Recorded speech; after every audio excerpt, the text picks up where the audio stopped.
In the beginning, all I knew was that I was loved, wanted, adored.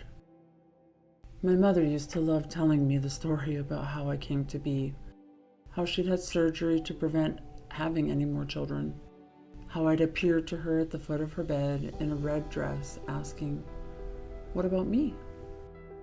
How the community rallied the funds to reverse the surgery that blocked my access to this world. I was cherished and I was loved. It never occurred to me that there would be a battle looming on the horizon, not a battle of ash and blood, but for my soul.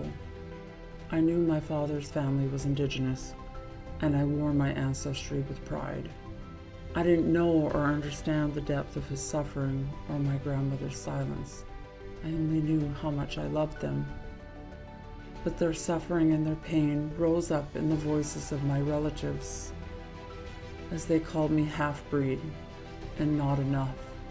I could feel the shattering, the violent rupture when I looked into the mirror, and it was no longer just me, and the little girl in the red dress was gone. I could feel the echoes of my ancestors screaming up through my DNA, begging for vindication, demanding justice, and I felt caught between them, a bystander to their violence. I couldn't understand why we weren't the same as the other grandchildren, why we couldn't touch or ride the horses, and why I always felt like I was chasing my grandfather's love. My classmates would ask interrogating questions. "What percent are you?" Like, what was I, some kind of shelter dog? Not enough to be stamped purebred golden retriever, but enough that they would make racist jokes. Was I not my grandmother's granddaughter? Was I not my father's daughter? I have always been waiting for permission to belong to my ancestors. "Must be nice" has become the most common backhanded remark. What must be nice? The catastrophic trauma passed down from the erasure of my family? The loss of our name, our language, our traditions? What must be nice? That both of my baby brothers lay beside my grandmother on the res cemetery, their lives a living testament to the trauma my family's endured? I don't understand. Tell me, what must be nice?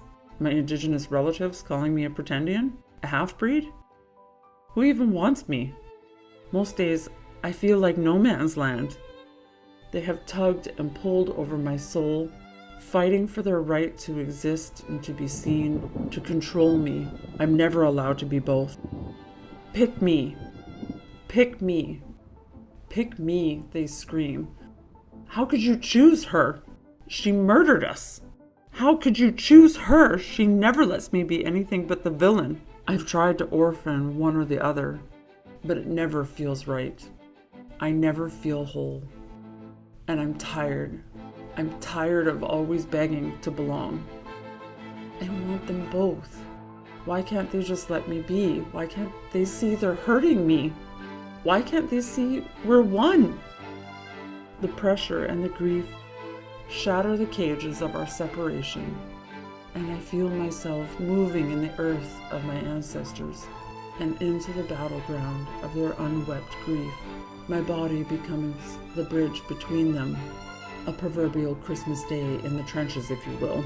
From the earth, I feel the shivering of my teeth, my grandmother's hungry and starving, the hollow emptiness and loss and buried babies, of frantic fear, feeling helpless in the suffocating dust storms, their eyelashes frozen shut with mud balls of ice, and the silent screaming, "Why did we ever cross that ocean?" From the earth, I feel the agonizing wail rise up from within as a child is ripped from my arms, and the echoing silence, the beatings and shame. I feel the anguish of the sting of death for something much larger than the loss of life. Raped, broken, wailing into an empty shoreline where the salmon used to leap. I feel the hunger of the wagons. I feel the violence of the schools. You have both survived, my heart whispers. The world tells me I have to choose, that I am either the oppressor or the oppressed, and that I must either carry permanent guilt or permanent pain. But they are wrong, and my existence is the bridge between the binary. I dreamt that they saw me there, bruised, bloodied, and broken, a casualty of their pain.